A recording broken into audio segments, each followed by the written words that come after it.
Welcome to Career Tools. Mark and Dan have laid out a case study for us all to think about. These casts were originally published in the Manager Tools feed, but we thought they were so important we would include them in the Career Tools feed too. So this week we'll be playing the responses that we got from our audience and Mark and Dan's evaluation of those, and actually what happened, because the case study is real. You'll hear my intro, this part, then you'll hear Mark's intro, and then Mark and Dan will get started. Welcome to Manager Tools. This week, the conclusion of the inaugural Manager Tools case study, including the response that actually happened on the ground, what really happened. Here we go.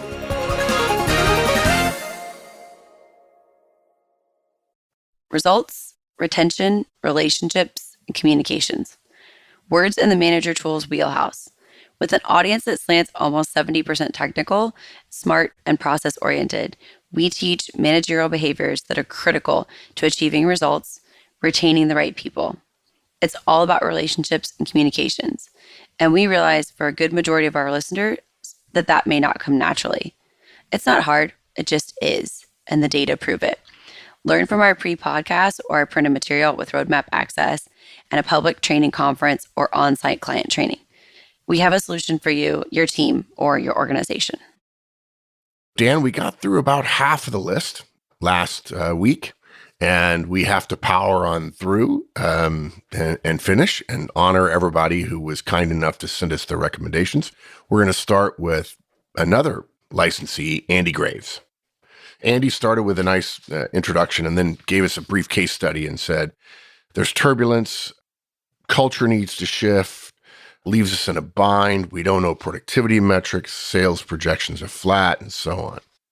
I like the idea of summarizing. Just get a baseline. I like that. Yeah, just in my case, I just write it down. What do I know? And in writing it down, I find out stuff that is inevitably true, but I didn't know that I knew until I thought through the existing knowledge.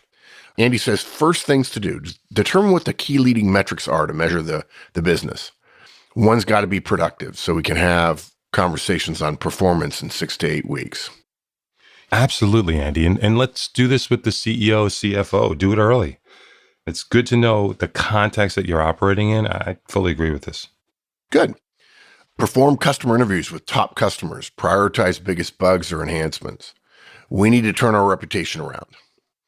That includes get Victor involved here. He has a passion about it. Simon, the Australian CEO, seems engaged. Yeah. And Mark, we've been talking about this. Get back on the road to credibility with the customers first. So this is, I like this response. Yeah. Yeah. I would say Dan and I might go a little deeper than top customers. If there are 500 customers, I wouldn't only call 5. On the other hand, there's a Pareto principle. Probably 20% of your customers are responsible for 80% of your revenue. One other thing, I agree, this is good. And something different in Andy's case is he did not make the recommendation about going after delayed billing. That wasn't his focus. I like that. Number 3, begin to address terrorist performance, HR concern, and fit. This starts right away. And we talked about this. We're going to give Tara the benefit of the first week, benefit of the doubt on that. But that doesn't mean you don't start assessing from day one. You're watching behavior, you're watching her in different situations, and you're giving feedback when necessary. Good. To determine who our bench is, to promote and grow, begin one-on-ones and team meetings to coach. If Dean had success in the past building his team, as mentioned in the cast, that was very prominent in the very beginning of the cast. Can we utilize some of those folks at Webcom? Again, this is a good. We're on a good streak here, Mark. Scan the team, scan the bench, see what you have while you're assessing. Think outside the box. I like this as well. I actually think that a situation like this is a total win for anybody you bring down. I think the recruiting of it is of a person from this case, New York, the corporate headquarters of MFT, is a pretty easy move. Yes, there's logistics involved, and yes, there are some long hours, but from a career perspective, rather than a strict small tactical perspective, I think people would be crazy not to say yes for two reasons. If they've not done something like this before, it is exciting. It's different. You are going to learn. It's fire hose time. The downside is, suppose it goes sideways. The person that comes down with you, it's not going to be hung on him or her. It's going to be hung on you. So recruiting somebody, they get to learn, they get to see things, they get to make decisions. It's going to be much more freewheeling than corporate headquarters, which is always a bit of a stultifying environment. So nothing but upside career-wise. Then the next one is also, can we grow webcomm individual contributors like Victor to leadership? I'm not sure how clear it was in the cast. Victor is not an individual contributor. He actually runs the visual design function. Yeah, exactly. Right. So now, absolutely, we're going to look to grow individual contributors, particularly in Samir and Pam's areas. I think we're going to be looking to do that. But I just wanted to make sure we clarify that Victor is actually a manager. That's good. Andy did pretty well. Yeah, it's nice. Okay. Al Loper is next. Al's a licensee as well. By the way, Al made a comment that Dan felt deserved a response. And I think, in a way, Al is sending a message to me, which Al, loud and clear, got it. I can do better. He says, with any luck, I will not get pilloried for my assessment. I love the word pilloried. I think it's underused. Just for that, no pillory for you, Al. We got you. Okay. Al says initial actions, put the relocation on hold until we can assess things. Helps to manage resignations. Okay. What are your thoughts on that? My thoughts are, I would manage expectations that the relocation is going to take time. I wouldn't put it on hold because you just broke the glass last week and said, hey, we're relocating as part of this. Unsaying it and then re-saying it, I think will actually accumulate pain over time. So I would manage expectations. It's going to take time. Work with the folks on that message rather than putting it on hold. Does that make sense, Mark? Yeah, I agree. I would say it a little bit differently. You simply cannot say this. I'll tell you why. You say it's on hold. Somebody at Webcom texts or emails somebody at MFT, says, hey, by the way, I may not be coming down after all. Princey's not sure I ever really was. What's his face says the move is on hold. Now, that is a leadership statement. That becomes a touchstone, if you will, for people. That will get to senior people at MFT. And the rumor will be, hey, they're not moving down here. And you're going to get a call from your boss saying, what's going on? I hear you guys may not be moving down here. Is that just a silly rumor? And you then have to say, actually, I did put it on hold temporarily. I don't intend to put it on hold, but, and your boss goes, I'm not sure what's worse. You suggesting to them that it might not happen, or you knowing it's going to happen and telling them it might not happen. Yes, yeah. Exactly. Not good, guys. Creating a 3-hour political hairball, completely unnecessary. Yeah. Oh, and by the way, before Rich calls, you're getting texts from people. Move not happening? What? I mean, who? What? Yeah. Okay. Establish and or reinforce standards. I feel like this is not a first week item. We talked a little bit about standards earlier. Honestly, these are going to be more like MFT standards. I would want to work those in over time rather than dropping them, and saying, oh, new standards. Yeah, I don't need to establish or reinforce standards. I need to set them quietly with my behavior. I show up on time. I go to meetings, I make notes, I interact, I speak respectfully to people. I don't chop people's heads off when they disagree with me. I take contentious things offline. I talk about customers all the time. I tell other people good things I heard in other meetings and highlight people that really impressed me. I don't go for big and formal and presentations with 20 people in the room and 10 of them sitting around the outside with notebooks on their laps while they're on their phone, but rather short verbal briefings, not a lot of pomp and circumstance. Those kinds of things send powerful message. I'm working on customers and on delivery and on quality and on relationships. Those are all standards, and we're not establishing or reinforcing them. We're simply engaging in behaviors that will allow people to infer what the standards are. You're demonstrating them.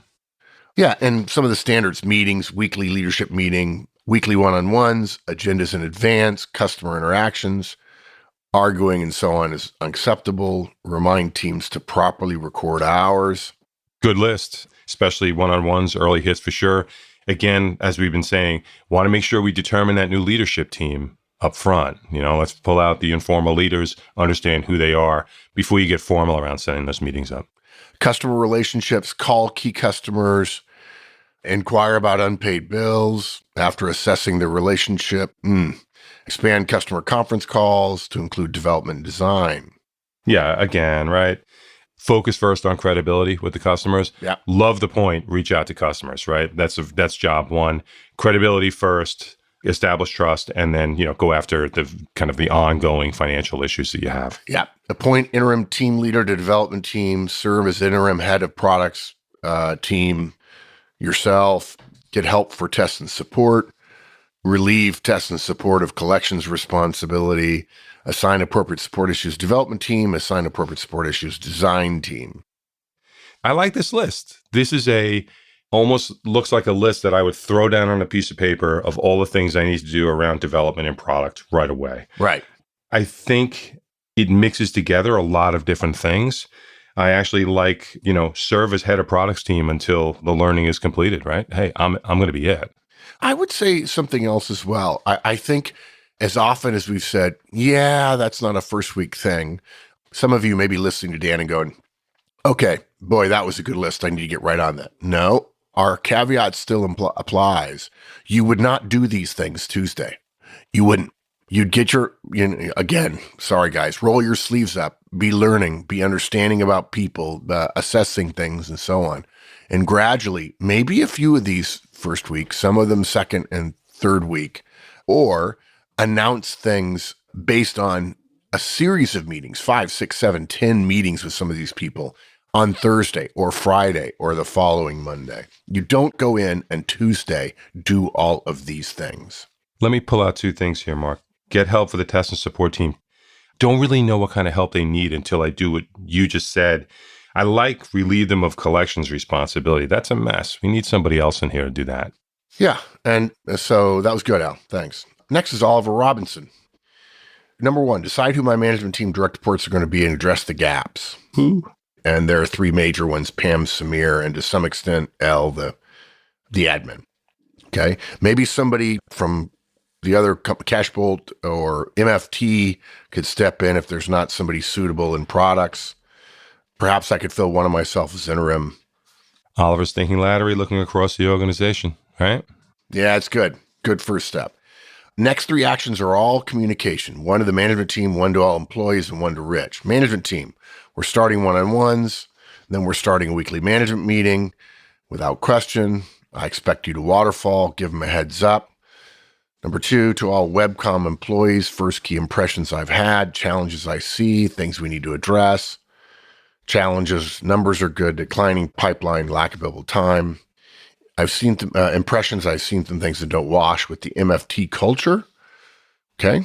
And then to Rich, give them a flavor of the above and find out what MFT's board expectation here is.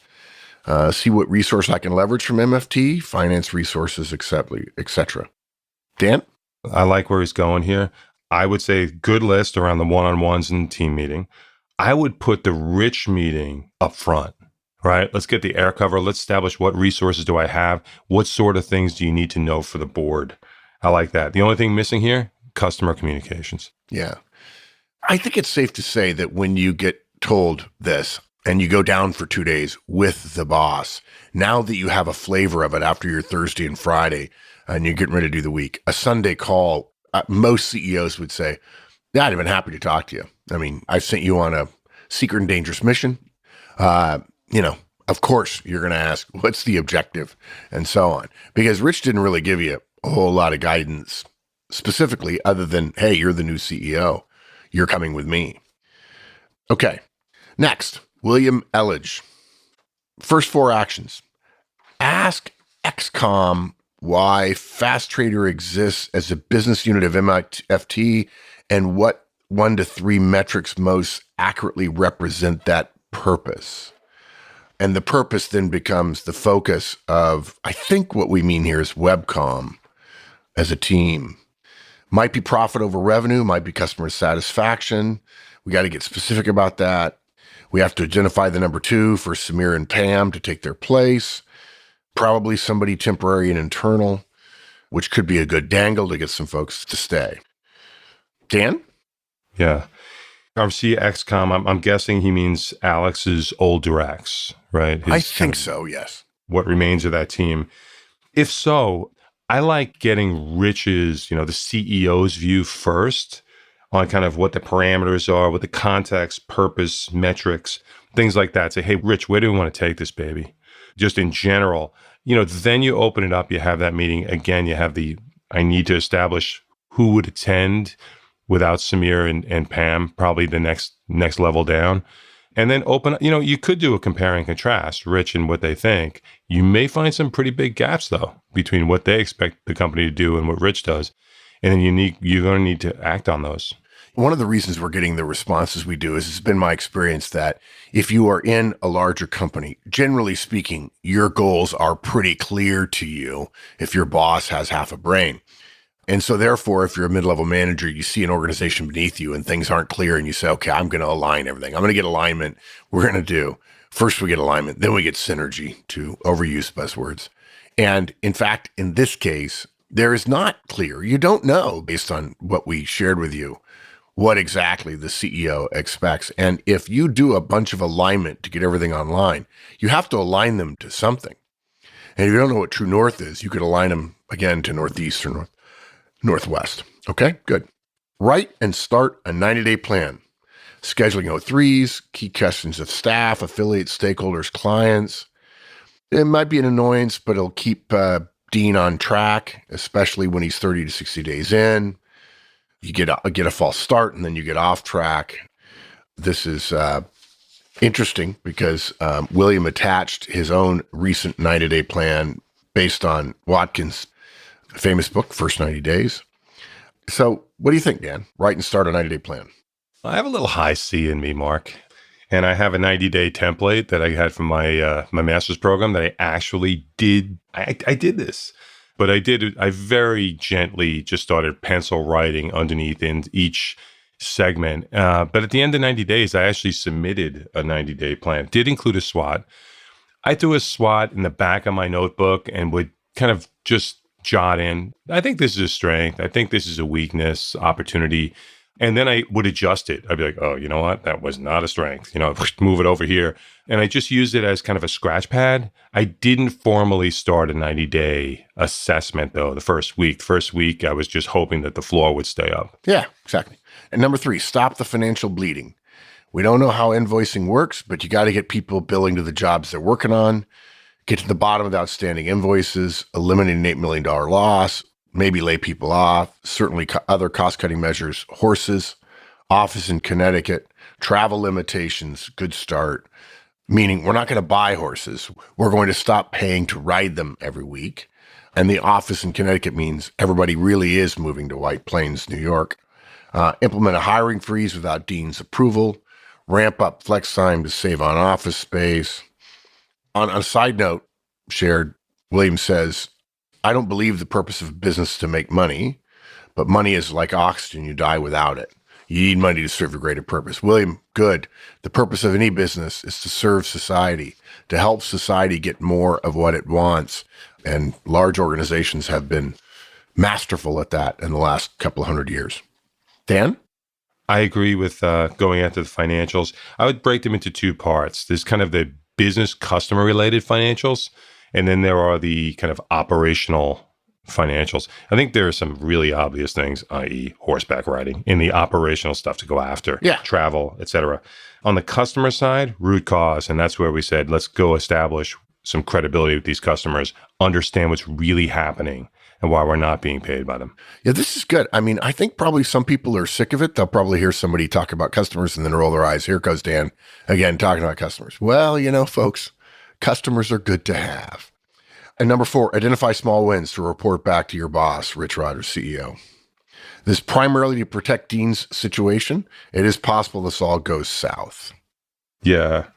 I would be expected to create my own level with Rich and get some air cover right away. Say, Rich, I think these are the things we need to hit. If I start without that context of giving him, look what we did, look what we did, look what we did, I'm not sure he cares about that. I would rather establish it first with him and then go into that list. Yeah, I think if you walk into Webcom like you're walking into a plant and you start trying to set up some wins, I just started rereading the goal maybe for the 10th time. And, I think what'll happen is Rich Rogers will say to you, a la Bucky Burnside in the goal, from Bill Peach's perspective of Rich will call you up and say, I just got a call from your number one customer, says he hasn't heard from you yet. I read your email this morning about small wins. How can you be focused on small wins when you haven't talked to your number one customer? That would be a significant negative. Okay, last, number 5. I know you asked for 4, but this is not a work action. Agree on time expectations with family. This is going to be hard for the next 3 to 9 months, long nights, early mornings. Maybe commit to Sundays at home, Thursday evenings, softball, whatever. He needs to define a commitment to his family, with his family. This is going to be a significant withdrawal from the emotional bank account with the spouse and family. It's an upfront conversation. It was for me. I had a very young child, and I think this is an important conversation to have. But, it's a good conversation. It's constructive, and a lot of times you get some really good feedback and even some pointers. Good. And then last point he makes is, one thing not to do, fire Tara, need more info. She could just be overworked. Totally agree. Yep. Okay, good. Next, we hear from the inimitable Dan West. And Dan starts out immediately with, this is tough with the information provided. Yes, well, life is hard and then you die. So, Pam Wilson, attempt to retain, potentially offer her Tara Gomez's team if she stays. Dan, you're the first person to go for this. And now that I think about it, she would have been really good to run Tara's team. I don't think I would offer it because I really was very sure that her mind was made up. But if she dangled it, I would have gone for it. And if she came back the following week and said, I really wish I could, I may have gone for it. Clearly, she's competent. She put together an excellent presentation. She knows what's going on, more constructive than some of the other directs. But it's not something I would have done outwardly, just gone and made an offer. I don't think the counter would have worked. Okay. Tara, her team must shape up one-on-one. And then Dan says, including HR, and explain gaps you've seen. Key issues are customer service, lack of product knowledge, $4 million in owed funds. Further, leadership team meetings, set expectations. The move will happen. We're over budget, need cuts from all teams, need to work together. One-on-one meetings with next level leaders in all the groups. Look for potential replacements for Samir and Pam. Maybe bring in a trusted colleague you can lean on. I think it'd be possible to merge Pam and Tara's teams with the right leader. Right on the money there. I like that last part, especially on looking for replacements and one-on-ones and doing that, not doing it in a large group. The one-on-one, including HR, I wouldn't include HR, but I would like for her to have one with HR. I think that's a 1-to-1-to-1 or a 1-to-2 or a 2-to-1 or 3-to, I don't know. Yeah, you wouldn't do that. That's not saying you wouldn't have a conversation with HR. You wouldn't talk to them about what they're hearing. And obviously you can't block Tara from availing herself of the HR resources of the organization. Yeah. Indeed, Dean asked her to speak to HR the previous week. So. Yeah. The bonus item is to meet with Elle. Understanding Dean's calendar and potential sales meetings may help drum up business. I definitely would debrief Elle. A lot of knowledge there, just logistically around the company. Not sure about whether it would drum up business. I think the customer and technical issues need to be addressed first. Yeah. But, debriefing Elle is kind of important. Yeah. Because Dan's a friend, I'll give him the leeway of saying I think drumming up business is really more about understanding what Alex's schedule was, about who he's talking to customers, and there may be opportunities there. At this case, the opportunities may be simply to hear from someone who is either struggling and has a good relationship or is doing well and has a good relationship. So, all right. Well done, Dan. Next, Ben Plogger. Folks, I should have said this before. If I mispronounced your name, I apologize. Here's what I would do if I were Dean Morgan. Establish regular weekly leadership team meetings, weekly one-on-ones with all my directs. I expect my directs to follow suit with their teams. We have a complete culture shift that needs to happen, and this is where it will start. This is good. Once you establish that team, the first thing is understand what that team is going to be. I like this. I like also asking them to carry it to their teams. Yeah, good. I would seek to promote a member of Samir's tech team to Samir's position. Okay. I would meet with each team member, seek further qualitative and quantitative data about the people on the team, promote one of them. That's how I would go about it as well. I would meet with them individually. I would also add a series of meetings with them in small groups, see how they interact, see if informal leaders come to light. I would not give Samir's replacement the CTO title, maybe head of engineering or something like that. Right. I would also look for, and this is a good opportunity to look for heroes and bottlenecks as well. Possible key person risk situations. A lot of times you uncover those in these small group meetings. Yeah, good. Next, if Tara didn't voluntarily resign within a few days, I would terminate her. I'd involve HR and legal in the process. The direct and visible action will be followed by my clear message. Customers are our main revenue. We will have make or break moments with customers, and we have to make and not break. Yeah. You know where we are on this? Yeah, not yet. Yeah, you can't do it. Guys, you can't fire somebody within 3 or 4 days of them complaining about discrimination or harassment or anything else, unless they walk into the office with a loaded weapon. Okay. I would advertise Tara's position internally and externally, give each internal candidate an interview, strongly consider external candidates as well. Yeah. I mean, if you weren't talking about Tara, obviously any other replacement there, outside perspectives are good. Yeah. Good. That's where you'd start. Ben, well done. Next, Mark Homerding. The brief introduction, basically, company seems to be led by an entrepreneur and charismatic founder. It's a good start, and maybe not being able to transition the company to becoming a great organization. And I would like to ask the parent company, where the heck was the transition plan? Me too, but companies are doing a lot of things. Building transition plans don't make money. Yeah, exactly. First 4 actions I would take. Step 1, hold a meeting with all senior staff immediately. Announce there'll be weekly staff meetings to report on key deliverables. What are the numbers? Doesn't seem like anybody knows. Mean time between failures, sales plans, innovation timelines, no unity command. The previous commander was the unity, but I'm not seeing that command structure is unified behind a vision. What do you think? Couple things. One, we haven't defined senior staff just yet. I like where you're going with this. These are things a CEO or a manager of the unit is going to need to understand. Wouldn't do it week 1 because they're not going to have this stuff in the room. You can just feel it the 2 days you were there. I might have here's what we're going to be looking at going forward. Let's talk about how we start gathering these numbers and who's going to own them meeting. But I wouldn't do it week 1. Good. Step 2, get a grip on your cash flow. Cash flow crisis. Immediately start working on collecting the outstanding receivables. Dean takes the top 5 outstanding bills, personally calls them, asks about the situation. There might be a reason those bills are not being paid, like lousy work product or poor service. Figure out why we either not billing correctly or why we're not collecting. Yeah, service first, understand the service issues back, deal with the pay later. Good. On the expense side, the Horses for Happiness program is done. Who signed off on that?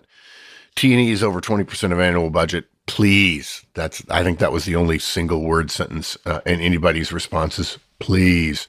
How much entertainment is required? Controls relax, so on. Yeah, I'm going to find a way to defer and ultimately kill that event. Yeah. And by the way, guys, one of the ways you do that stealthily is on Thursday at 3:30, you schedule a meeting with 8 or 9 or 10 people that is going to last for 2 hours. And those people won't be going, and they'll probably have their people getting ready, and you're not going to talk about that. And if somebody says they're going, you say, gee, don't you have stuff to do? And that happens after 2 or 3 or 4 weeks. You say, hey, by the way, attendance is dwindling. We're canceling it. Step 3, marketplace review with how we stack up against competitors and customers. The CFO, Fran, said sales are flat, maintenance over budget, we're not developing. People are voting no by taking their capital elsewhere. Our product isn't performing well enough. And then he goes on and says, has the tech team ever talked to a real life customer? There are things that Simon and others are complaining about. They might have a great plan for what they want to do and be enthusiastic about that, but they really know what the customers need in order to run their businesses.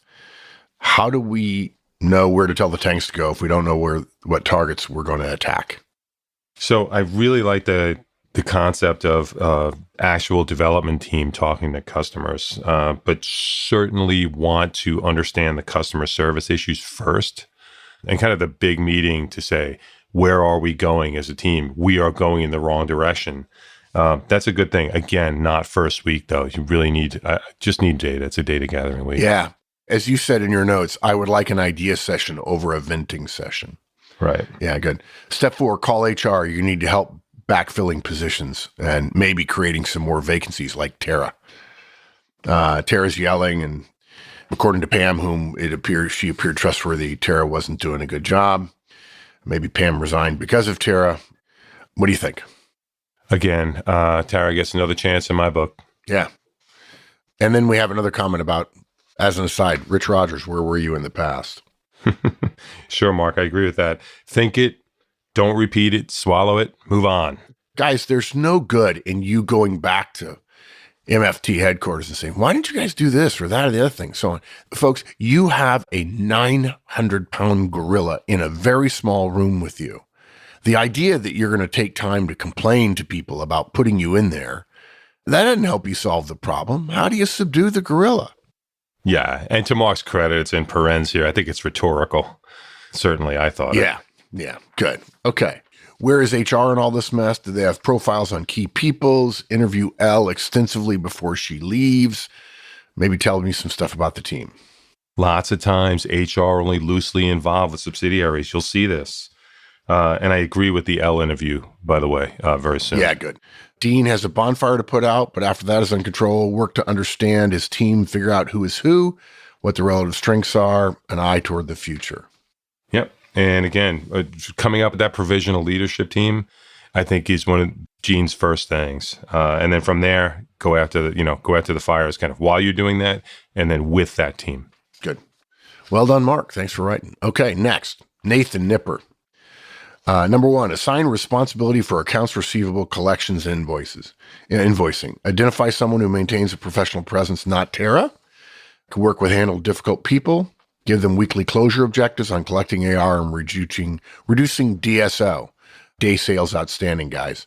If you don't know what that is, look it up. And at some point, Manager Tools will do a series about finance, and that will be in there. Nathan's right. DSO is becoming a big number here.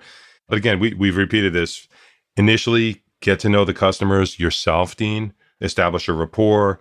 Then you can introduce kind of and do some proofs of a new point of contact, get a new point of contact involved, but only once you've established credibility, gotten some wins on behalf of those customers, and made them understand that, Dean, I'm the chief customer officer. This person's just going to help facilitate. Buck stops with me. Yeah, good. Hold first weekly senior staff meeting Tuesday morning. You're going to brief everybody on one-on-ones, announce when they'll start, expectations, how to talk to customers and coworkers. All employees expect to bill hours, establishing core hours. Thursday horsebacking suspended, T&E overspent. Yeah. Mark, we talked about this a few times. I like all these things. I would spread them out over the week, do a number of them with individuals, smaller teams. When you say senior staff, work on determining who that senior staff is. Yeah, I think it's completely reasonable. Sometime Monday afternoon or Tuesday morning, somebody's going to say, well, who reports to you? And you could look at them and say, you know what? We haven't really decided that yet. Certainly 2 people right now. And there's some chairs that have to move around a little bit. But I'm not going to be Kreskin or something and say, these are the people. I'm not just going to pick, because that's a pretty big step. I'm going to be doing a lot of feet and arms and hands in the mess, talking to people, making decisions, trying to move forward around customers, around technology and releases and so on. And in talking to a lot of people and meeting one-on-one in small groups and in teams with people, I'm going to get a sense of what people can do and what people want and where the talent is and so on. And maybe we could do that meeting next Tuesday morning. But if we didn't have the team figured out until late the second week, it's not the end of the world for me. There's plenty of stuff going on, and I got to know some stuff before I start asking people to change what they do. Yeah, and what I would do in addition to that, Mark, is there are going to be some people that just are not going to be able to handle that. Right. I would just say, and for now, Samir and Pam's direct reports roll up to me. Yeah. Okay. Good enough. Name a tech lead who can quickly resolve performance issues and get features on schedule. Samir's team is good. There must be someone there who can lead the effort with quick resolution of defects. Critical that we show customers about Fast Trader, that it can be useful. I like that they called it a tech lead. Thanks, Nathan. I think so too. Again, I would want to see them in smaller groups and individually to cross-reference. Then I'd go select that good candidate. Right. Good. Yeah, nice. Yeah. Make a decision on Tara as a key leader. Involve HR. She's not on top of things. Ineffective meetings. May need to reach back into my network at MFT and start recruiting a test and support lead. The role is important. I agree. I think this is really well written because it doesn't condemn or exonerate her. And it's about data gathering, making a timely decision. Well said, Nathan. Yeah. Nathan's a pretty smart guy, Dan. You should meet him. And by the way, Nathan has said, please consider recording the case study conversation you and Dan will host in Dallas. Would love to be a fly on the wall. Let's freely admit, we have customers and we have needs too. So you want the next case study that we're going to do live? You got to be there. Okay. Next, an old and dear friend of both Dan and I, Rich Rue, made time in his incredibly busy schedule to give us some ideas. Rich, we're giving you a hard time. We love you, man. And Rich starts out with saying, I never went to business school, but I've seen a lot of case studies. I've never done one for real. Okay. Number one, get prepared. Have a talk with the family. Explain daddy is going to be working a lot over the next 3 months. Put the books on my nightstand in a box, except for The First 90 Days by Michael Watkins. It's time to reread that book. And in fact, Rich was traveling and said, I wish I had it in my briefcase right now. Rich, you need a Kindle.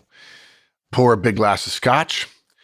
I like Rich. He's already thinking that, let's get the mind fired up by introducing alcohol into the equation. Enjoy it and then put the bottle away because you won't be having scotch. You won't be having scotch for a long time. And I added, or put it in a paper bag in your briefcase, but I really don't recommend that. Yeah. But, Number one, okay, check in with Rich. Make sure he's on the same page with coming up with a plan in 90 days. Even more, Rich, right?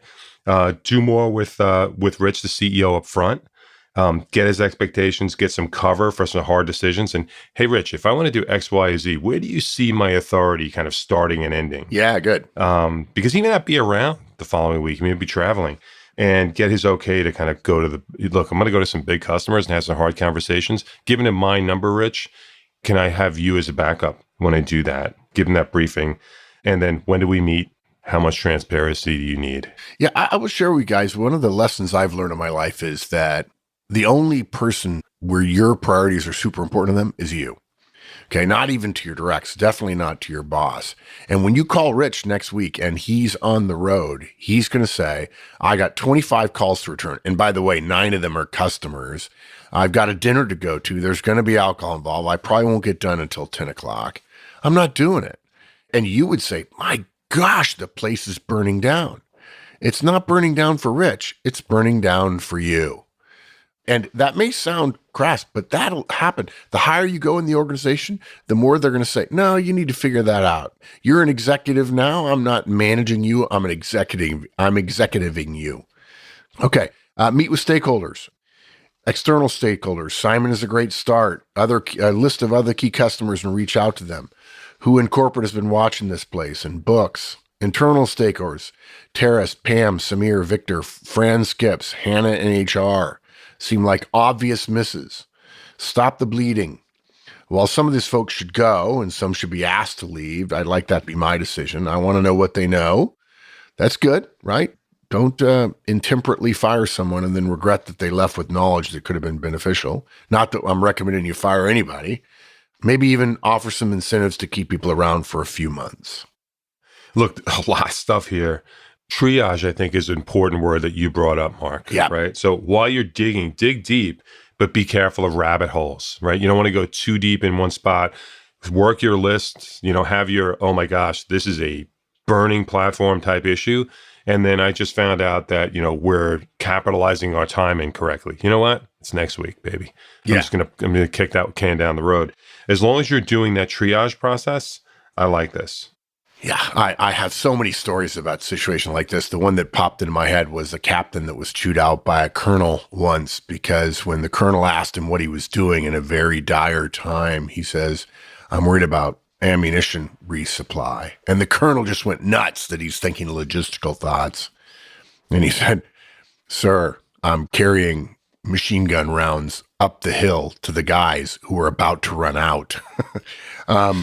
So, guys, you can be in the trenches and be doing something really tactical while at the same time having a part of your brain saying, what does this mean? How do I feel? What am I learning here that will help me? And I would be willing to bet, this will mark me as weird, but in my case, in some situations, I would say, okay, I'm not going to drive up and back every day. And now everybody's thinking, oh, you're going to get an apartment. No, I'm going to I may even spend some of my retirement money. I'm going to have a car drive me up and back every day. I may have them drop me off a half mile away and walk in, but I'm going to be in the car making notes. I'm not going to drive and make notes. I tried that once. In order for me to process the day and what did I learn and writing it down and thinking about what I learned and making new connections and so on. Number 4, start building the integration plan. Rich shares at his last job, they were acquired and acquired again. They tried to ease the transition, keep that startup feeling alive. But the more I reflect on it over the years, terrible idea. Years later, there was still a group who openly mourned for the good old days as a startup. Webcom needs to get over itself. It's not a startup. Time to move on. Time to start selling the culture and advantages of MFT. Some people will probably leave because of this. Let them. Getting rid of the Webcom name should happen sooner rather than later. It's tainted now anyway. So, yeah, sometimes losing a tradition is harder to think about than it is to actually do. You just need to move forward. It's like ripping a Band-Aid off. Dean needs to build his team to the point where directs are telling him which old habits they should dump. And then he's got a sustainable team. When you hit that point, you're there. Yeah. When they're telling you, and then you're there. Love the way Rich went after this. Mark, one thing, Rich did have a step 3 that we skipped. Oh, I'm sorry. About reinstating the leadership team. And he has getting the group together. Yes, you're right. To talk about kind of what the key to success is in the turnaround. But he put the key phrase in there, or their replacements. So he understands that we need to go and dig deep and understand who the replacements are. I just wanted to make note of that, but nice response. Small minds think alike, Rich. Thursday at 3 p.m. would be a great time to have this meeting because that would mean the weekly horseback ride has to go. Good. So thank you, Dan. Sorry for that. Thank you for cleaning up after me. Next on the list is Stephen Huber. Here's how I might approach this if I were in Dean's seat. Culture is queen. If cash is king to get a business started and moving, culture is queen in building a successful business over the long term. And that comes from a retired Navy SEAL. Mm-hmm. I like listening to Navy guys. It's good. Yeah, but Dan, you say that, but you weren't really in the Navy. Anyway, okay. Number 1, cash. Meet with Fran, the CFO, Webcom's financial leader, whoever that is. Discuss outstanding receivables. Develop a plan to reduce the $4 million to acceptable benchmark levels. Evaluate all expenses, reduce unnecessary expenses like horseback rides to close the budget gap. Dean needs to understand the driver for the back billing issue for sure. Something widespread and systemic is at work here. Listening to customers, issue log, service calls first. Certainly horseback rides. Yeah. Come on. Cash, determine the top 20% of the customer base by revenue. According to Pareto, these customers will account for 80% of the revenue. There we go. Set up weekly calls similar to the call with Simon to discuss performance. Over time, Dean can move to less frequent calls, but I'm guessing there are more than a few customers who feel like Simon. So weekly calls. Yeah. And Stephen, first person to suggest this, kind of like it. Makes good business sense to me. Biggest drivers of revenue, I think, is important. Get them stabilized first. If you're going in an order, that's the order I'd like to go in. And once people start billing their time, I'd also like to see that by margin. Yeah. So nice. And congrats on being the first on that. Good. Culture, have the leadership team take the Gallup Strengths Assessment.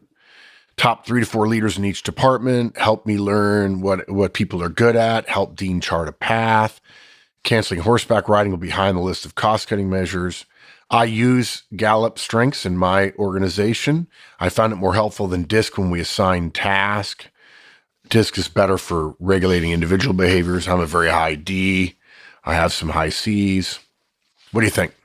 I actually like Gallup. I like too. the way that works for me. But this step I would prioritize behind determining the team, stabilizing the organization and the financials first. I'd like to get that, but I would put this on the docket, maybe get HR to help as well. Yeah, rather than you having to do all the facilitating yourself. I would also say this, when crisis like this, everybody is available as a resource.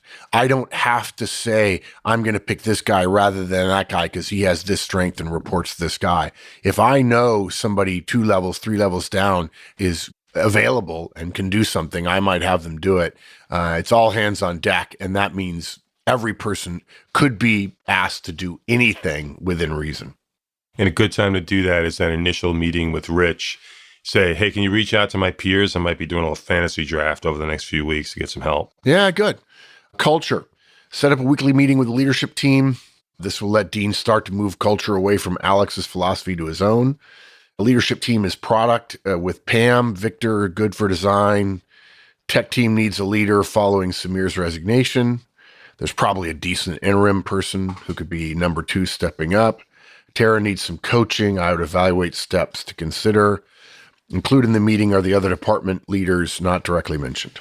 Good list here. I'm in agreement with Steven. Yeah. Although I think you mentioned Pam, right? Product is set with Pam. Again, we had that kind of confusion around Pam. We were less clear, so that's okay. Yeah, it's not set. And then Steven goes on to ruin it all by ending his email to us with "Go Navy, beat Army, anchors away." I put the anchors away, Mark. Oh, you did. Oh, you did. Good. That's what ships are good for. Drop anchor. All right. What is it that line the Marine said in A Few Good Men? Yes, they give us rides to places. Yeah. Okay. Next is Tom Landy. Succession planning meeting with Elle, and because she was closest to the old CEO. Make Victor CTO and joint design lead. Has serious discussion with Tara and HR about performance and conduct. Pam to take on all the extra work that was given to Tara, billing customer complaints and similar issues. Okay, let's break this down. Tom, you talk about talking to Elle Great as idea. being a good idea. Totally agree. You also talked about getting intel on people there. She's very loyal to Alex, is an assumption I would have. It could be an attribution, unfair one. She could advise me. I would get that intel, but I would just take it as a data point. Okay.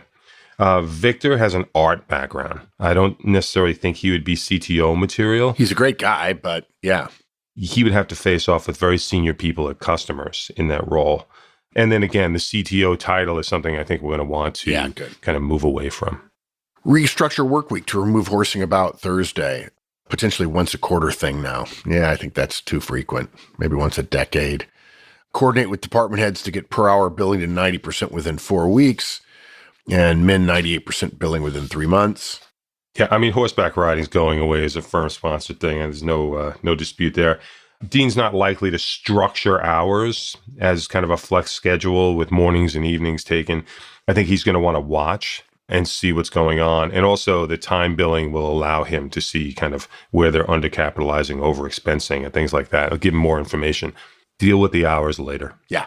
Easy wins in software. Speak to the software team. Get top 10 easy wins delivered. Work with key customers to deliver one major functionality they expect in the next 3 months. Yes. Talk to customers first. Get with the tech team in QA. Get their perspective. Bring them together.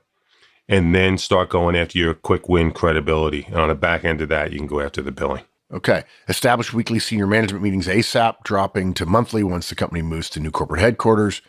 Begin the trinity with senior management. You expect them to do that. Tell them you expect them to do that down the organization. And again, determining who they're going to be. You can't have a senior leadership team meeting or one-on-ones with your future senior leadership team the first week because you don't know who they are. Good. Thanks, Tom. Okay. Paul Walker. And Paul's been a listener since 2007. Thank you, Paul. Okay. Paul says he's made some assumptions. Dean continues to get around teams and individuals, continues fact-finding. Financials and CEO give him at least 100 days to have a plan. Doesn't rush to hire and backfill until he's clear on the talent and cost line recovery. Those assumptions are good approaches. Those are good. I like that. That's really good. So let's get some quick wins as a framework. Get a top team together visibly and weekly, effective immediately. Okay. May not be a final top team. So I think Yeah, that's probably okay. Would not include those resigning with immediate effect, but should include key directs from their teams. Use of the 5 dysfunctions of the team by Lencioni as a model to explore and set up shared objective of the business for turnaround. Clear need foundations to be set, trust being first parameter. Right. I like the 5 dysfunctions framework, particularly with the trust piece.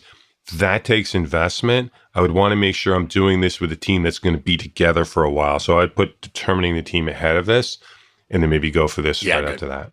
To emphasize the need to change, we need a burning platform or two, stand up those financials, product timeline delays, and so on. Reinforce the opportunity to win, build reputations, take new responsibility, lead with a new team.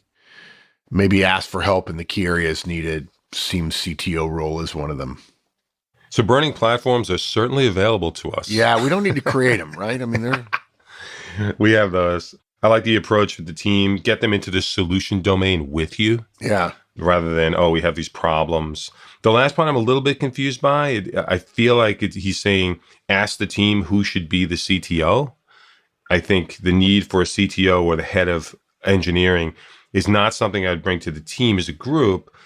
Perhaps some high potential individuals on the team or some peers from the home office. I might bounce it off them, but really it's up to me to observe and determine and decide. Yeah. Spend time with Hannah in HR to assess terror risk. Maybe we help her leave after a transition time. Priority is explore any talent reviews we have, depth charts on succession, Samir's people, product, Pam's team. There may be a gym or two in the tech team. And refer to the HBR article on leading change by John Cotter. So I love this so much, Paul. Yeah. I thought it was a cool approach that I actually pulled it and reread it for like the 18th time. It's got a couple things in it. Look, it's built around for everybody, the leading change article, and there's a book also, Cotter. It's a fantastic book. There are 8 errors around change. And I'll go through them quickly. Not establishing a great enough sense of urgency. I think Dean's got a chance to do this, not a problem. Not creating a powerful enough guiding coalition. I think the air cover thing we've talked about will address this. Lacking a vision. This is a real threat for Dean. 6 alarm fire. It's easy to get sucked into it and lose the forest for the trees. Right. Okay. So he has to align with MFT as well. Error number 4, under communicating the vision by a factor of 10. He's got to do this. He's got to build his constituency, communicate through them, communicate to everybody, and get his peers on side and have them communicating the same message. Error number 5, not removing obstacles to the new vision. He's going to need to break some norms, and that may mean some MFT standards in order to get things moved quickly. And he's going to need Rich's air cover to do that. Error number 6, not systemically planning for and creating short-term wins. Amen. I think this is job 1 with the customers to solve their issues, gain credibility, and get them paying their bills. Also, it'll build team confidence. These quick, short hits, symbolically, they're going to mean something to this new kind of MFT-aligned webcom. Error number 7, declaring victory too soon. Humility is important for Dean. He has to stay grounded. He also needs to keep Rich and the CFO from having a mission accomplished moment and saying, we're done with this. But I think that's a possibility. I think that's a danger as well he's got to watch out for. And then the last one, error number 8, not anchoring changes in the corporation's culture. This is for Dean. This is a case where he should leverage immediate and positive cross-pollination with the MFT tech team, even maybe an exchange program, to keep this from happening. Okay. Good. So anyway, I thought it was really cool that he brought that up, and I liked reading off the errors associated with change. Good. So thank you. Number 4, get Victor in a clear seat, even an interim. Maybe give him the Australia account. I wouldn't do it right away. I think Dean is the chief customer officer for now and has to establish that. Then he can kind of bring other people into it. Yeah. And then his +1, Thursday horseback sessions are flipped to Collection Thursday to call outstanding payments and until deficit reclaimed. I like almost anything besides horseback riding.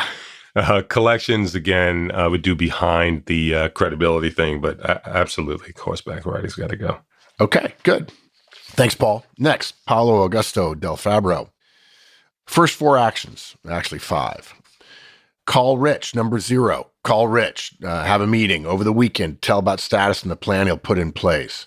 Check with him if the plan has flaws and what could be done if people at Webcom do not respond. Now, you got to agree with that one, right? I absolutely do. Get some breathing room. Talk to Rich, air cover. Yeah. Okay. Call and arrange a meeting with Ellen on Monday morning, early, coffee, 2 to 3 hours, status of administrative stuff, plans that were sketched out, and have a good idea about what's going on, check assumptions, and so on. Debriefing L is on our list. Absolutely. It doesn't have to be Monday, but absolutely. Good. Meet Tara and Victor Monday afternoon separately. First Tara and then Victor. Meeting with Tara, he asked her how she feels about what happened in the disastrous meeting. Maybe she's recovered. He asked how she feels about what was happening to the company. She may have mixed feelings, but Dean would love to hear her ideas. The most important thing Dean would say to her, I was named CEO, but I need someone to help me in the operations of Webcom. I think you're the right person to do it. What do you think about becoming COO? Here, Dean will probably do the exact opposite of what everyone expected. He listened to complaints about Tara from an important customer. He could not risk losing another key person. He knew that Tara was important tactically for Webcom. He decided to trust that with good communication, responsibility, and recognition, Tara would perform well. Maybe she would become the new CEO in a 12-month time frame. Ooh, interesting twist here. It's gutsy. Oh, I like the first parts. I don't think there's been enough time to determine a COO. I don't even know if I want a COO in this organization. In particular, Tara. I think Dean needs to understand the dynamics first of the team. If Tara turned out to be ineffective or super unpopular, this could have a very bad effect going forward. I would say more time is hopefully safer. you guys know that Dan, of course, has the benefit of hindsight, and he gained more information working with Tara in the weeks ahead.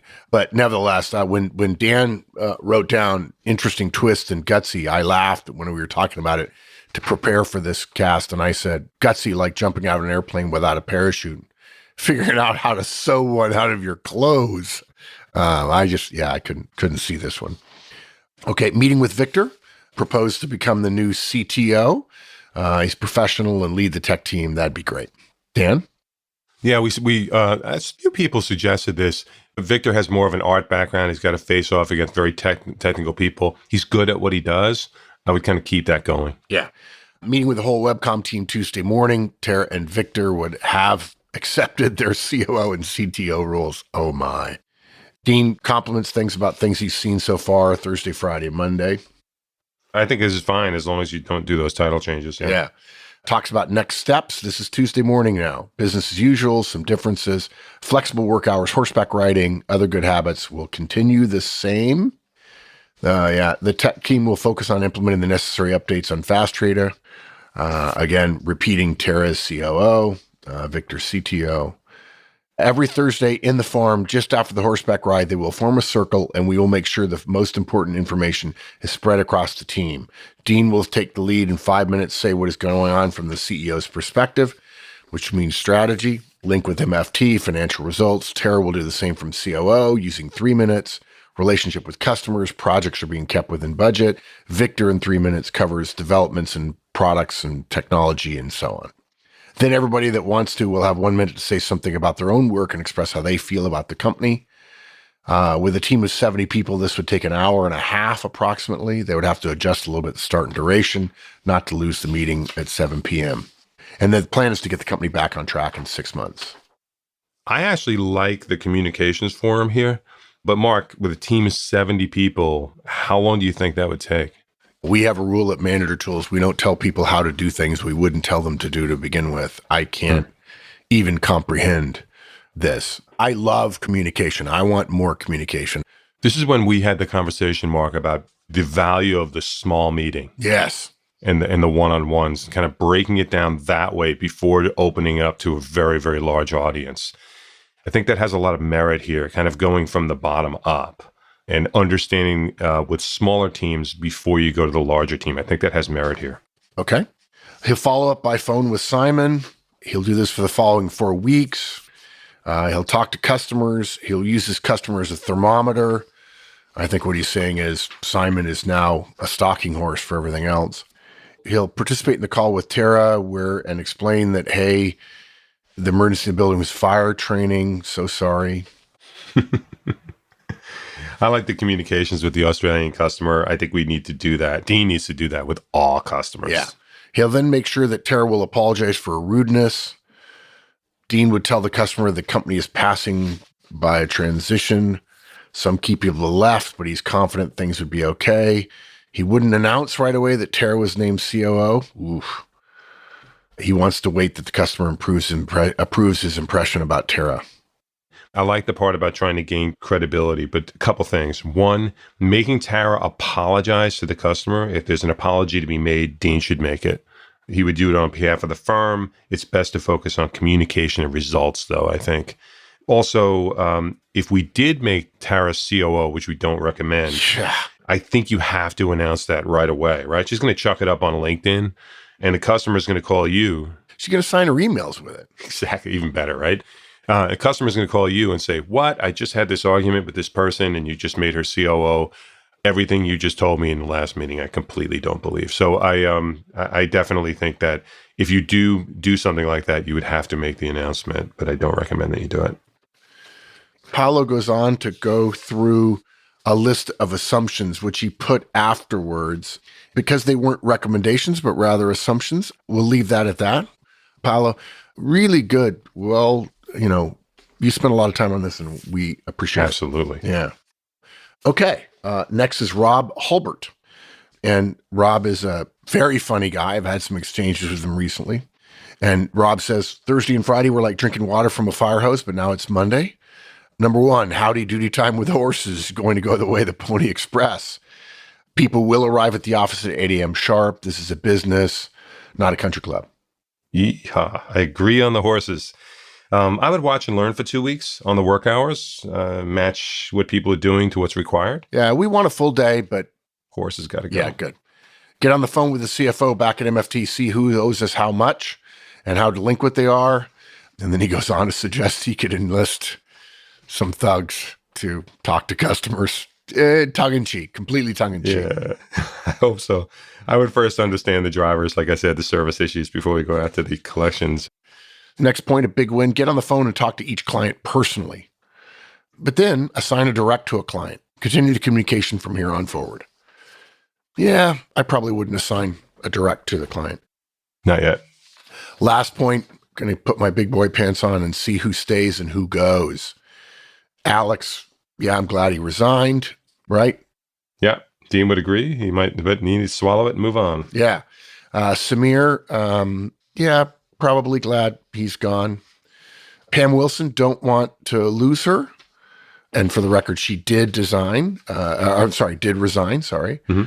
Maybe trying to keep her, as we've alluded to before.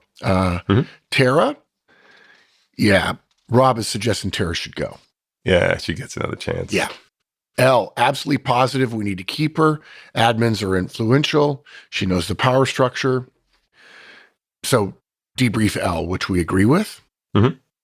And make sure that Rich Rogers knows I'm the guy to pull this off. And now Rob is going to go back to being an HVAC guy. Rob, thank you. Excellent.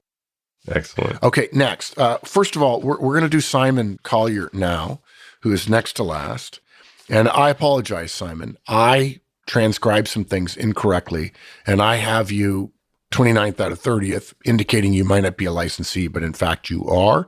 I left you next to last in this order because, Simon, I didn't say who was licensees up front, and I put you next to last in the list. So it's always good to hear from you, Simon, and I'm sorry I inadvertently listed you with the non-licensees.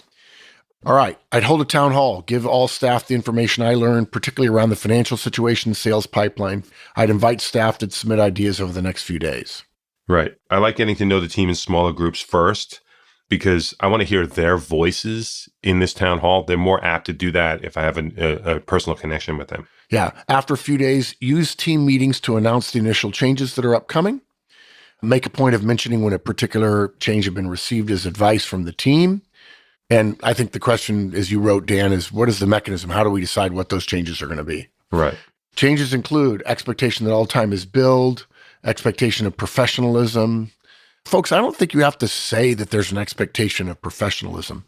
By definition, there is. When people behave unprofessionally, they know they're behaving unprofessionally 90% of the time.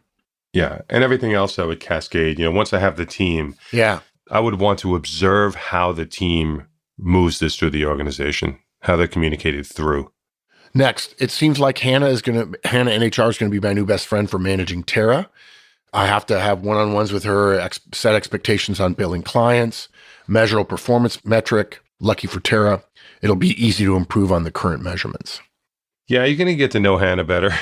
But the day-to-day is Dean's responsibility. And again, I would give her a pass for last week, manage her like any other direct from that point forward. Not sure how many clients exist. If it's few, then I'd be introducing myself to each one and looking to get regular feedback. If lots, I'd introduce something like NPS to get a feel for how customers are feeling. Yeah, and a few, and you're right on the money. Simon, Dean needs to do it. Yeah.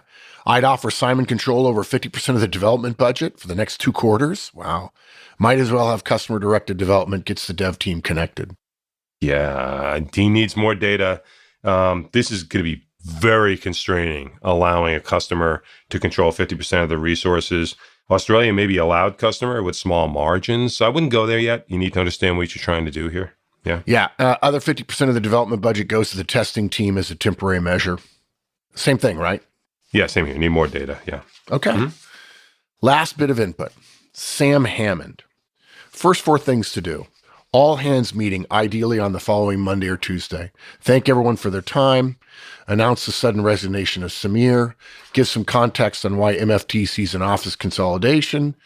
Product is not serving customers due to reliability and unfulfilled updates. Let's see. I've been impressed with plans for growing the product. I do not plan any immediate changes other than putting one of the engineering team in a lead position as we explore how to fill CTO.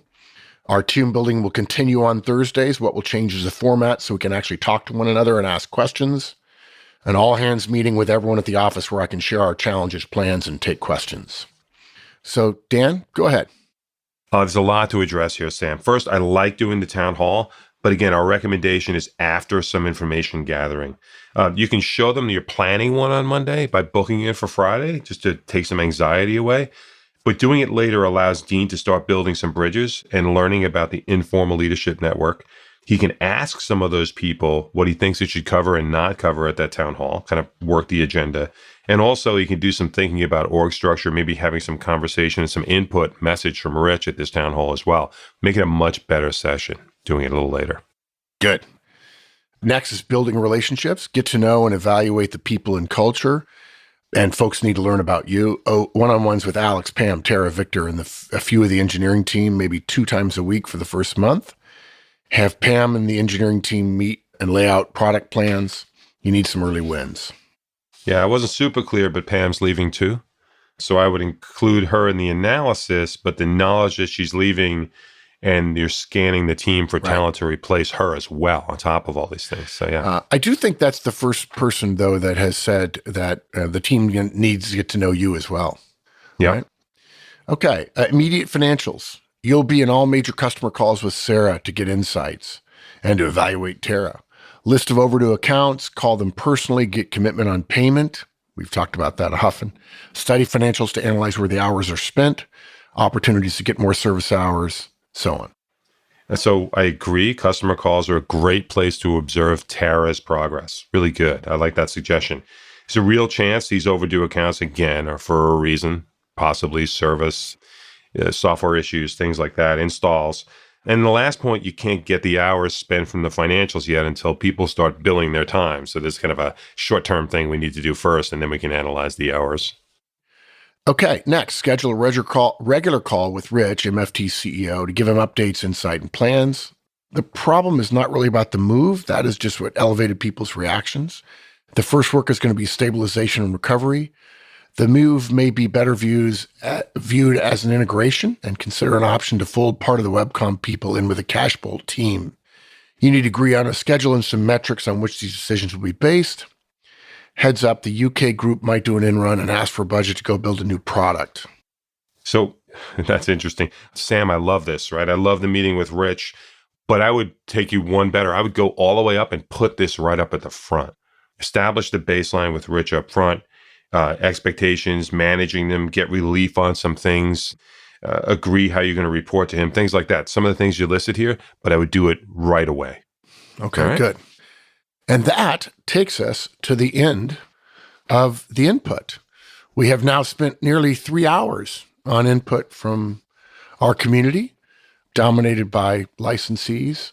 And I'd like to say thanks to everyone for the hard work. We had some that ran 4 and 5 pages long, which we had to abbreviate for time's sake. Thanks, everyone. And we look forward to doing this again based on the response we got. And now, folks, we come to the part that many people were not expecting, I assume, until we announced it at the beginning of the cast. What actually happened? In this particular case, it's a wonderful opportunity. We have the person who was playing Dean. And again, tip of the hat, Shannon Corrin, for remembering that Dan McGuire is Dean Morgan. And now I asked Dan to put together his thoughts on the entire experience with Webcom and talk about what he did. Dan is if you haven't figured it out yet, is a very thoughtful guy. And I have no doubt that he'll say this worked and that didn't work and so on. And we're going to take it through step by step. So Dan, again, from all of us, thank you for taking the bandage off the wound and helping everybody learn not the approved solution, but one solution that worked and why you think it did. I had a lot of fun with this. And it was difficult at first because we sanitized so much of it and changed so many names. But I think we got through this. And first thing I want to say to everybody is thank you for your responses. They were fantastic. I really wish I had all of you advising me back then because it would have saved me an awful lot of trouble. It was so good. It's just fantastic. You know, the first thing I did, Mark, was I went home that Friday night, and I broke things into a few categories. One, I have customer issues. 2, culture/sense of urgency. I didn't feel like there was one. 3, finances. Leadership gaps and issues, and then underlying technology. Kind of just listed 5 columns and to organize my thoughts. The other thing that I want to remind everybody, I didn't have the eventual muscle memory that was built into my way of doing things for manager tools. Manager tools didn't exist yet. Yeah. Okay. So when I was thinking about what I was going to say to Tara, how I was going to set up one-on-ones where I saw things I'd like to correct or things I'd like to say that people were doing well, and then things I wanted to delegate, I didn't have the automatic words that I learned over the years from manager tools in order to do that. And that sort of muscle memory would have made it so much easier for me just to focus on the big issues, but I didn't have that in my toolbox yet. Right. So that made things a little bit more difficult. So I just wanted to make sure I mentioned that. This predates manager tools. So over the weekend, after the fateful Thursday and Friday, I did set up a meeting on Sunday night with Rich to get some air cover. This was a 30-minute meeting. And if you guys knew the person I'm calling Rich in this case, super high D, you need to hit the points. If he thinks you're going to be really negative or take a long time, you're going to lose his interest. Right. And help us, total revenue or assets under management of MFT at this time? MFT's assets under management? Yeah. You have to be careful here. It was direct to customer. They didn't do portfolio management. Customer assets were in the hundreds of millions. Okay. But MFT didn't manage their assets. Okay. It was direct to customer, e-commerce sites. Yeah. So CEO of a 9-figure company. Absolutely. No surprise, Yeah. high D. Mm-hmm. So when I had the call with him, it was a 30-minute call. But when you do any 30-minute call with a senior executive, you prep like mad, right? So I spent a lot of hours doing that, making sure it was factual and positive. First thing I covered was, hey, you know what? Samir left, but I like this tech team. Oh, good. We got something going here. So I opened up positive. Yeah. I covered the customer issues and the threat to revenue that they posed. I covered the broad strokes of the financial reality. He had not spoken to the CFO about it, so I was breaking some news there, which was unfortunate. Yeah. I discussed some possible technical issues that I was starting to sniff out. I needed to learn more. I said, I just don't know yet. And I touched on culture. He had a very strong opinion about the culture. I think country club came up, but I kind of dissuaded him from kind of jumping to conclusions. I was like, you know what? There's some good things going on there. Some real talent. I in particular liked Victor. So here's what I got out of this conversation. Number one, this is beautiful. I got relief from dealing with the financials for 6 weeks. I said, Rich, we're in the red. I'm not even going to think about it for a couple of weeks. I just need something. I have 10 equations, 10 unknowns. I need a constant. I want to leave financials the way they are. I promise you, I will deep dive the daylights out of it. And I had a reputation for running a fiscally tight organization. And I said, I promise you, I'm going to get that. I'll give you a full drill down, but give me 6 weeks. I didn't need all 6, but that was a big break. So immediately, I cheated, right? I had something taken off the board that the rest of you, when you responded, still had on the board. Okay. Yeah. I got clearance to bring another person. I'll call her Mila from the home office. This is somebody I knew in the organization who was super collaborative, very technical, just real easy to work with. But most importantly, I trusted her opinion. And I got permission to bring her up to Connecticut immediately. And she ended up being there on Tuesday to be just a listening post, another set of eyes and ears for me in breaking down the problem and understanding it. Rich volunteered. Thank goodness. He said, look, I got your back. When you talk to these customers, tell them to call me. I said, whoa, hold on. Oh. I said, how about I give them my number? And then if they want to talk to you, I'll put you as a backup. And he said, I'll do you one better. He said, I'm going to email them right now. Send me the customer list. I'm going to send an email about what's going on. They already have the announcement about you. Yeah. But I'm going to send we're committed, I'm committed, work with you, work with us sort of email. And he did that. That made a tremendous difference for me. Wow. And then the end result of this was I got those 3 big things, and I got Rich understanding my situation. Whew. And he was like, yeah, dude, we'll talk once a week. Which suggests, if you don't realize this, guys, that wouldn't necessarily be normal, but the CEO is saying, I want to talk to you and I'm going to be supporting you and be aware of how things are going. He's elevating his level of interest in you, which can be a negative, but it also gives you a chance to talk to him and you won't feel like you're on an island all by yourself without resupply opportunities. Exactly. Okay. What about Monday? So starting on Monday, I did a few things. Okay. Obviously, we brought this up a few times. How do I determine who the leaders are? So I started my exploration of the, I'll call it quote unquote, informal leader network, the people who are admired and looked up to in the organization for, technical know-how, getting things done, things like that. And I did it through a series of small whiteboard meetings and drill downs on customer issues, on technical, I'll call it functional components, and some of their newer plans as well. So I kind of broke them into 3 different types of meetings. I ran them across the groups, and they were really dual purpose. 1, I needed to learn. And then number 2, I wanted to see folks in action. Which you wouldn't do in a town hall, which you wouldn't do if you did one-on-ones with your directs and they did one-on-ones with their directs. And so you were masked a little bit from your skips. Yeah, this was definitely a very tiring set of days. Right.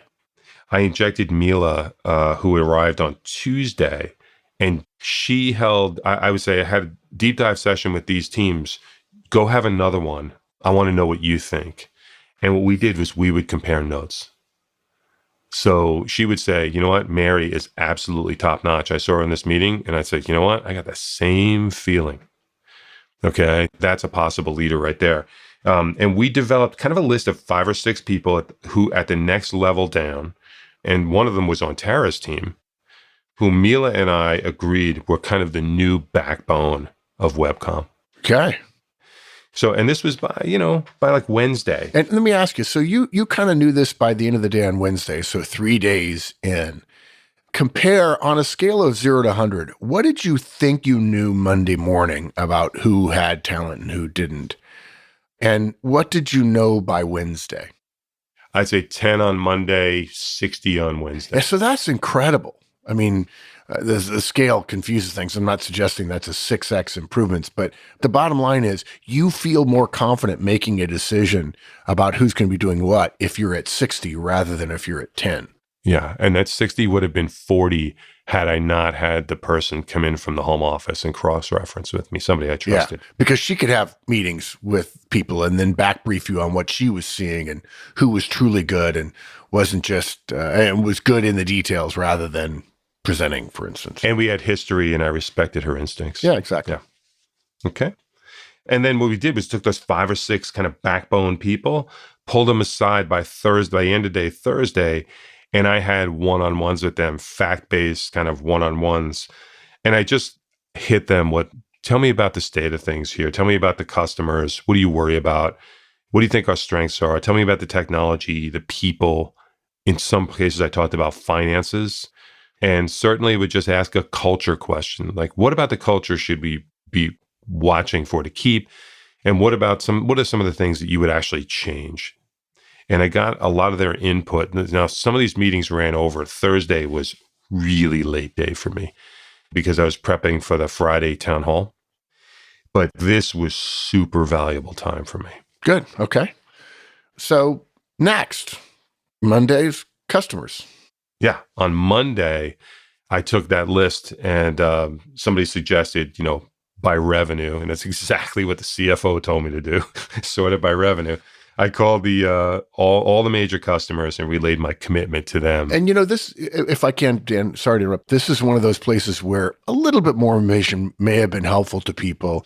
People wondered if there were 10,000 or if there were 20, which is a couple of orders of magnitude that might have been useful for folks to know. And I suspect you already knew roughly within an order of magnitude. It was in the teens. Yeah, it was in the teens. So we're talking about 20. I suspect many people would, had they known that. And yes, you knew that. And yes, Dan West, this is a case of the case study can't tell you everything that the actor did. But if you knew it was 20, you would have said, I'd call every single one of them. That would be a default. You would just immediately go to that. So good. Okay. Yeah, it was a B2B situation. So it was about 20 customers. I called them. And what I did was I sent them an email and I left a voicemail. So I would send an email. And on the voicemail, I would say, hey, my name is Dan McGuire. I have this new role. I'm committed to you. I just want to make sure that I speak with you and anybody else you want to speak to this week and relay to you how we feel about these things. Because I didn't just want to send it in print.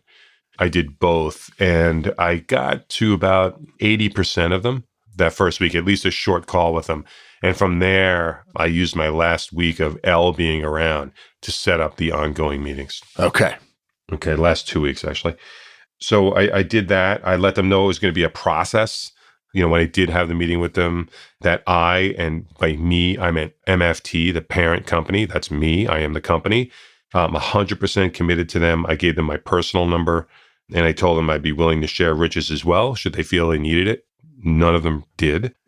It's funny how when you're offering to share it, nobody needs it. If you don't offer to share it, a couple of guys do need it. I was kind of glad they didn't. Yeah, sure. But the way you reduce the chances they need it is you offer it. Yeah. And Rich had already emailed them. That had a lot to do with them saying, hey, we got a line to this guy. Don't worry about it. I'll email him if I need him. Yeah. So that was it. I mean, that was kind of my whole customer thing that week. There were some kind of deep dives there was another deep dive with Australia and the UK, kind of, let's pick up this meeting again with happy faces. Right. But other than that this was my interaction with the customers that week one. Yeah. Okay, good. Friday. So this is kind of, the town hall was kind of my gathering point for the week of all the things I kind of learned. I didn't look at it as a big important thing that was going to establish anything, but I looked at it as a nice checkpoint. And by talking to my directs, Tara and Victor and Mila, and by this time, as well as the 5 to 6 informal leaders, I kind of effectively pre-wired this session. Not that you knew what pre-wire was, because this is pre-MT. No, I never would have used that term. But I had some people, some friendly faces in the room that I could look at while I was talking about things. And as it turns out, I had some people who were willing to speak up a lot in that meeting. And but still, it was a pretty heavy session. I talked about the need to improve our customer relationships ASAP, like right now. Like we have a problem with customers. They aren't paying us. Okay. And, here's the state of our next release. Here are some things that I'm hearing. I understand that some things are lost in translation and that sort of thing. But I am asking for the customer's input. And what I'd like to do is also spend some time internally talking about a customer service improvement session that we would have once a week until we feel like we're BAU. Right. All right. And I'm going to have Mila run it. And I introduced Mila at this meeting as well. And she was already pretty well liked. I mean, she's not like me, right? She was like a real likable person. She's a people person, right? Right. And, she was just buying coffees the whole week and, meeting people informally, always smiling, that sort of thing. So I said, look, Mila's going to put this together. What do you think? And hands went right up. And we took a few suggestions on the customer service improvement thing. We wrote them down and we said, okay. And Mila said, wait, stop. After this meeting, I want to pull all you guys aside who have suggestions and let's work on that. Dan, just move on. Yeah. Okay. Good. Oh, genius. Yeah, it was her genius, not mine. 'Cause I was like, oh, good, rabbit hole. Maybe let's go down this rabbit hole. And then I did a short brief on the financial reality, which was really kind of gloom and doomy part of it. And from a macro level down to Webcom. So MFT's financials and their quarterlies were soft because now it's, the bubble is kind of bursting here. And now all the way down to Webcom. And Webcom was downright grim. And the thing that struck me is 90% of the people in that room had never seen Webcom's financials.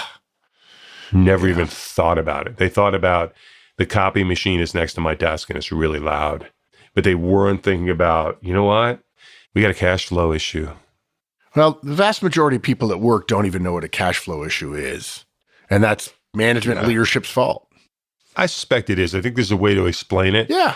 That people can understand, and it's important for them to understand their context. Absolutely. Okay.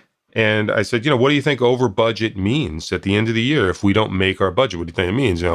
Like hand kind of goes up like right at ear level, not high. It says, layoffs, you think we might have cuts? I'm like, I think you might be right. Yeah. That could happen. So let's talk about how we do this. Look, we can solve this. Let's talk about how we do it. And, what are some of the big things that we spend on now? What can we eliminate now? Just 3 hands go up, horseback riding. I'm like, you know what? We'll talk about it. I don't want to say anything now, but I think you guys might be right about that. Let's put that aside. Yeah. Right. So they killed the horseback riding right in that meeting. And you didn't have to. One I didn't have less arrow you have to use out of your quiver. Yeah. I didn't even have that arrow. As Dave Lynch, a guy I looked up to in the Army, taught me, and he had been taught it by one of his sergeants, choose your battles carefully and always be conscious of timing. Yeah. And when they volunteered horses, and this team actually had free lunches too. They volunteered horses and lunches. I had to turn around for a second to keep from smiling too much because I was so unbelievably happy. I was overjoyed, And then the organization, I said I introduced Mila and that she'd be with us for the foreseeable future. I also decided, I said, look, I'm going to decide the team you understand we have a team management structure issue here with our resignations. And honestly, I had Pam was in the room for this, and so was Elle. So I invited them. I said, I made sure I thanked them a lot for their service with some specifics of things that they had done. And I said, look, I'm going to decide on a management team structure. Give me 3 or 4 weeks. But for now, all of Samir's and Pam's people will report to me. We've already talked about it. I think people are pretty comfortable with it. Obviously, that's not sustainable for me personally, but I'm working on it, and I want to make sure I do the right thing by you. I suspect people are a little surprised, Dan, that over the next 3 to 4 weeks, not to suggest that in 3 and 4 weeks you'll announce it. You may pick up parts of it along the way, but I think there are people who are, as often as we had people say, decide in your team now, I think 3 to 4 weeks is a good lesson for people that you could take that long and you're going to be in the weeds for that long until you truly understand who you're going to put in a key role, reporting to this singular head of the organization. I had an idea of what I was going to do already at this point. I just asked for 3 to 4 because I wanted to confirm and make sure I did the right thing. And communication also, it's not made until the communication is done. It might be made between my ears, but I knew that I was going to need some time for a communication plan so that nobody learned from an announcement. They all learned from their manager or from me. And I assume you asked for questions from the audience? I did. I spoke for about 30 minutes. I had booked for 60. I asked for questions and I had prompts like, I would ask myself, I'll stand in front of the room and say, oh, Dan, what's going to happen to this now? But I didn't need any of them. I had hands go up right away. Some of them were my 5 or 6 backbone people, but most of them were not. They were just, people asking questions like, hey, what are we going to do with these back pay? This billing, these customers aren't paying. Right. When are we moving? Are we moving right away? Yeah. Is there going to be an allowance for a commute when we move? Will there be layoffs when we move? Things like that. Legitimate concerns that affect people's families. Yep. So that's what I did week 1. I mean, I didn't dig deep into the pipeline or to billing or to standards or things like that. I really just dug deep with the people and the teams to understand kind of what my informal network was, got with the customers, and then kind of drew it together with a drawstring at the end of the week and said, here's where we are, let's move forward. Good. How long were you there? It was a year before we moved. Okay. And did you stay through the move? I did. I stayed through the move, yeah. So how would you describe if you had to write a brief postscript? Obviously, it was a long process and you spent a lot of hours doing it. How do you feel about how it went? I feel good about how it went. It was not perfect, Mark. I definitely made some mistakes along the way. Welcome to the human race. And by the way, talk about case studies here. I had never done this before. I was way out over my skis. Yeah. With this thing. And I appreciate, Rich putting me in the role. And you were gobsmacked. You were dumbfounded when Rich said you're CEO, right? You didn't ever think you would be CEO, or did you? I'm not CEO of my own house, Mark. I just, are you kidding me? I'm not even close. I come below the pets. This was a big deal. I was just, whoa, very, very humbled. Yeah, there's a lesson in there. If you're good at what you do, but you don't see yourself as a CEO, that doesn't mean you don't need to prepare for it. And it doesn't mean you need to want it. Okay. You may be asked to do it because in this case, Dan's role and his background were perfectly suited, even if he didn't think that. And you could essentially derail your career notably by telling somebody, I won't take that role. And so Dan said yes, went through the process, learned a great deal, mostly wins, some losses. That's baseball. And he now realizes, did you know at the time this is going to be a case study? Or this felt like you were in a movie? Oh, goodness, no. I had the case study background behind me, and that helped because I've read case studies and I was like, glad I'm not that guy. And so I did more stepping back because I had that. But make no mistake, you call this a basket of issues, right? The Right. 30 issues we talked about in this case study, any one of them would have been my biggest issue of the month the year before, and now it's like, whoa. Embarrassment of riches. Yeah. So, moving forward, I got some big breaks. The informal network, some of those people came to me and said, these are the people that you should be picking to run this place. They told me amazingly. That literally came in, like 3 people came in my office and said, it's not me, but this person is fantastic. And she doesn't really talk much, but I think you should have a conversation with her. And we would report to her. That's kind of cool. Right? Yeah, that's cool. That's putting the organization first. They did. And they really cared about the organization. I messed some things up too, Mark. HR, at this point in my career, I didn't really have a good feel for HR. Right. I forgot, or I didn't forget. I didn't even know that what I could have done was gone first and talked to Rich and HR and said, there are some people I'm going to want to retain. Let's put together some stay packages. Ah, okay. So I can say, stay for 6 months. At the end of 6 months, you get X if you do these following things and behave this way professionally and things like that, and will make you comfortable. That's a tool that was in my toolbox. I didn't lift up the section and find that tool until later in my career. And had I had that, it would have made things a lot easier, because I did have a few more kind of high angst resignations as Alex started to build his new firm. Yeah, inevitable. And how did the move go? The move went well. I underestimated the number of people who would be completely destroyed by the commute by double. Yeah. There were definitely some people that left the office at 3 p.m. They literally lived right down the street from the school, picked their kids up, dropped them off at home, came back to the office, or dropped them off at either home or aftercare or something like that.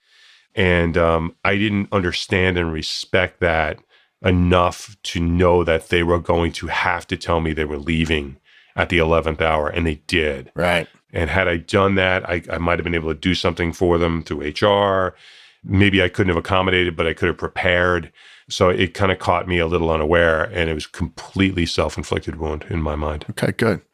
I asked that question, folks. I actually knew the answer. Dan had shared with me a great deal more. And we have to be willing to recognize that even CEOs who are great say, oh yeah, God, there were so many things I didn't do. And there were things in year 5 in my role that I realized I should have done this in year 1, but I didn't know to do it in year 1. You can only do what you know or what you can reach a little bit more for. And if your approach to a situation like this, where there are burning platforms everywhere and there are enemies in the trench with you, and you can't be thinking about strategic artillery placement. You can't be thinking about how you're going to get up and hit home runs in the bottom of the inning if you've got 2 men on and nobody out and a tough batter at the plate. If you're thinking about all of those things, and then you think, I have to come up with the perfect solution. And every time you come up with a solution, there are negatives, there are weaknesses, there are areas of risk associated with it.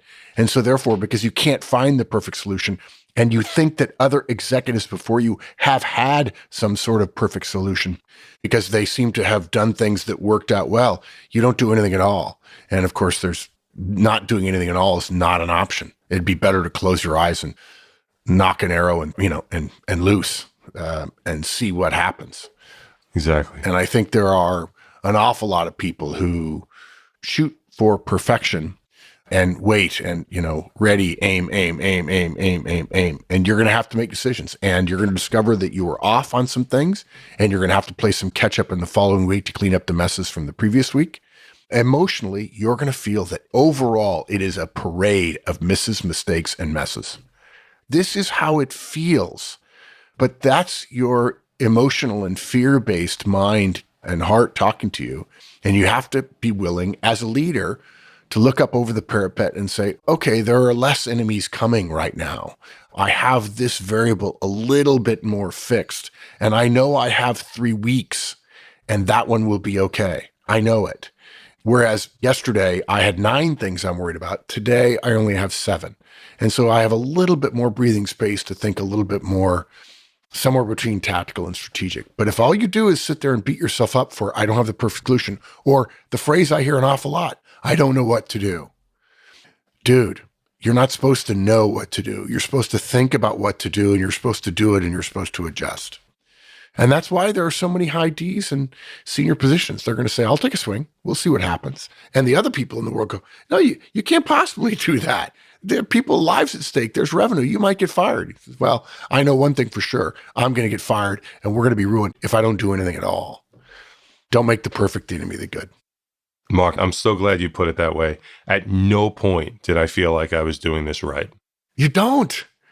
Here's the 4 things I did the first week. It looks so nice and neat now. Yeah. It felt awful. Yeah. The other thing, I underestimated how smart the people were. I had at least 10 people come to me and saying, thank you for killing horseback riding. It's so stupid. Yeah. I don't like horses, but I felt I needed to go as part of being a member of the culture. But you went out and bought chaps. Like, what's the deal? You know, they were way ahead of me on that. And they also came in and said, don't worry about the resignations. We got this. Wow. That's great. Which is kind of cool. Big one. I whiffed on the messaging to the home office.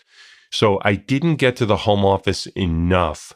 And the rumors, and some of these were proliferated by Rich and some other people, of country club living went on way longer than they should have. And that hurt me. It hurt the team. And that was me not protecting them with good, solid communication to my peers. And, you know, it's HR, it was me. But that went on too long, and it ended up manifesting itself in some problems at the 11th hour that were unnecessary. And that was on me, Mark. You mentioned chaps, and we mentioned horseback riding. This may be forever known as the horseback riding case study. I hate to admit it, but I don't have any chaps, but I do have a spur on my desk, because that's one of the things leaders do, is spur people for high performance. And I think, in light of the fact that we are now nearly at 2 hours worth of recording, we should probably end it here. Let's do it. Folks, thank you so much for spending all this time with us. Case studies are a useful learning tool. They're prevalent at business schools. Dan experienced them at business school and also through his high potential leadership programs at large organizations. You can see where they combine multiple aspects of organizational issues. This is not a geometry problem that they're going to teach you how to solve and then you practice solving it in homework.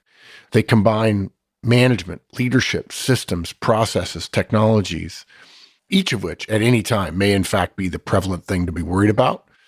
And then the synthesis of facts and ideas that you have to put together and make decisions and react to your mistakes as well as your successes to help you grow and to help you improve your ability to lead and manage other people. Part of the transition to becoming an executive. Dan, thank you so much for the hours and hours and hours you spent tolerating me and also answering every person's input. I could not have done this without you, and I look forward to doing this again live in Dallas on the 18th of September. Mark, it's been an absolute privilege. These responses were fantastic. Thank you. This has been a great time. Yeah, and I'll say it's been 13 years, and it still chokes me up that we have such a strong and vibrant community, and it is a privilege for everybody here at Manager Tools, and I'll extend that to Dan as well. Thanks, everybody. That's it. Come back next week. It's always good at Manager Tools. See you then.